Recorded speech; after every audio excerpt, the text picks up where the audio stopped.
पार्थिव शिवलिंग का निर्माण करते हैं तब उस समय उसमें हम बहुत से पदार्थ डाल देते हैं। आप कुछ डालें ना डालें, दो चीजें मिट्टी के अंदर अवश्य डालें। शंकर के शिवलिंग को बनाने के लिए मिट्टी कहाँ की होना चाहिए, किस जगह पर बनाना चाहिए, मिट्टी में कैसा जल मिलाना चाहिए। जब शिवलिंग का निर्माण करें, शंकर के शिवलिंग को जब बनाए तो सबसे पहले कैसे बनाए उस तक का विधान शिव महापुराण में और लिंग पुराण में कहा गया। महाराज कहा क्यारे की मिट्टी हो, क्यारा मतलब समझिएगा जिस मिट्टी पर कोई गंदगी ना करी गई हो, ऐसी जगह का कोई भाग मिट्टी का लाया जाए। उसमें शिवलिंग मट्टी का किस तरह से बनाया जाए और कैसी मट्टी हो और उसमें पानी कैसा मिलाया जाए, कैसा शिवलिंग तैयार करा जाए, उसका विधान परंतु आज कथा निकली है तो उसको सुन लो।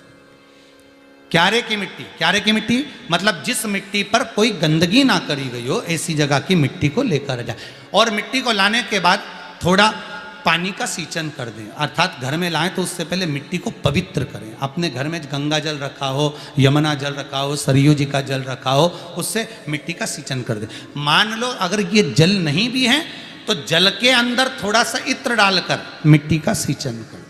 अगर इत्र भी नहीं है तो जल के अंदर थोड़ा सा दूध डालकर मिट्टी का सींचन कर।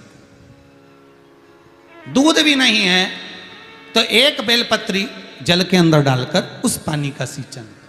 बेलपत्र भी नहीं है, पीपल का पत्ता डालकर उसका सींचन कर दें। पर मिट्टी पर घर में लाते से ही, ये नहीं कि मिट्टी आज लाए और तुमको शिवलिंग कल बनाना है तो मिट्टी अगर एक दिन पहले लाए हो, 2 दिन पहले लाए हो, 4 दिन पहले लाए हो तो उसी दिन जल का सींचन होना चाहिए। ये नहीं कि जिस दिन बनाएंगे उस दिन सींचन होगा।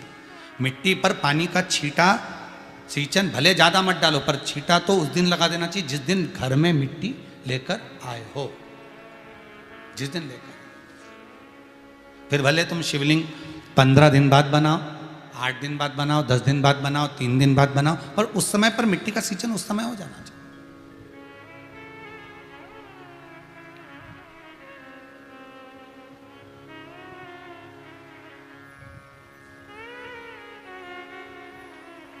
फिर कहा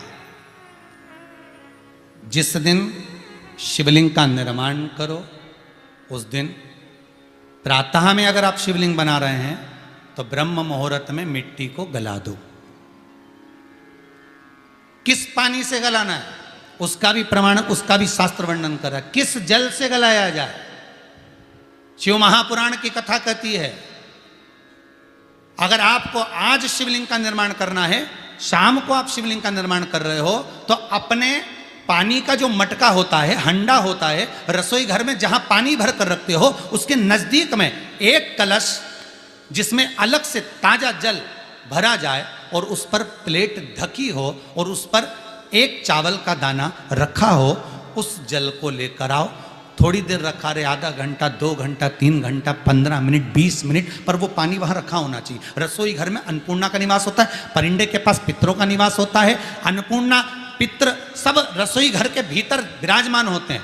शास्त्र कहता है 33 कोटि देवता एक समय के लिए, एक क्षण के लिए हमारे रसोई घर में प्रवेश करते हैं। इसलिए रसोई घर को तुम पूरे घर को स्वच्छ रखो ना रखो, पूरे घर को तुम साफ रखो ना रखो, पर रसोई घर एकदम क्लीन होना चाहिए, साफ होना चाहिए, स्वच्छ होना चाहिए। आज के ज़माने में तो खैर गया, पर पहले जब मिट्टी के चूल्हे होते थे, जब चूल्हा बंद होता था तो उसको गीला कर कर, गोबर को या पानी में उसको गीला कर कर, एक कपड़े को गीला कर कर पूरे चौके को, रसोई घर को पोंछा जाता था। मिट्टी का होता था वो, तो भी उसको पोता लगाते थे, पोंछते थे।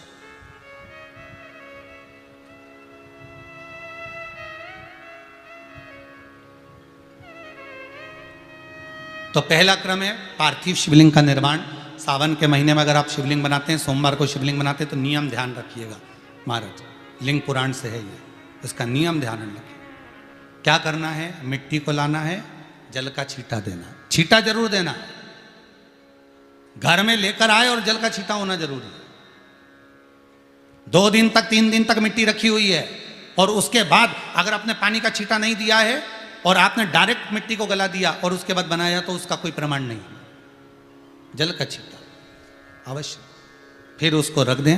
15 दिन बाद बनाओ, 4 दिन बाद बनाओ, 3 दिन बाद बनाओ, 2 दिन बाद बनाओ। शिवलिंग जब बनाओ तब उस मिट्टी को, जो कलश आपने रसोई घर में रखा है चावल का दाना रखकर प्लेट के ऊपर, अर्थात उस कलश का जल उस मिट्टी में थोड़ा सा डालिए। क्यों डाला जाता है उसका भी भाव वर्णन किया है। अब भविष्य पुराण, स्कंद पुराण और अग्नि पुराण, इन तीनों से ले लिया गया, वर्णन किया गया। जब उस कलश का जल हम डालते हैं तो उस कलश में पितरों का भाव आ जाता है, अन्नपूर्णा का भाव आ जाता है, घर में लक्ष्मी का भाव आ जाता है, संपदा का भाव आ जाता है। पूरे 24 घंटे के अंदर एक क्षण के लिए रसोई घर में 33 कोटि देवता आते हैं, तो वो देवता का सारा भाव उस कलश के अंदर आ जाता है। और वो जल जब हम उस मिट्टी में मिलाते हैं तो गंगा, यमुना, सरयू, सरस्वती, ये 33 कोटि देवता में, तो इन सब का आनंद उस जल में आ जाता है। और वो जल जब हम मिट्टी में मिलाते हैं तो मिट्टी पवित्र हो जाती है, स्वयं कैलाश अधिपति को स्वीकार करने के लायक हो जाती है, निर्मित करने के लायक हो जाती है। अब शिवलिंग का निर्माण कैसे करना? मिट्टी में गला दिया पानी में। सबसे पहले शिवलिंग बनाने से पहले पात्र जो होता है उसके नीचे एक बेलपत्र रखी जाती है। क्या रखना है? एक बेलपत्र। शंकर को झेलने के लिए कोई साधारण नहीं है पात्र जिस पे झेला जाए।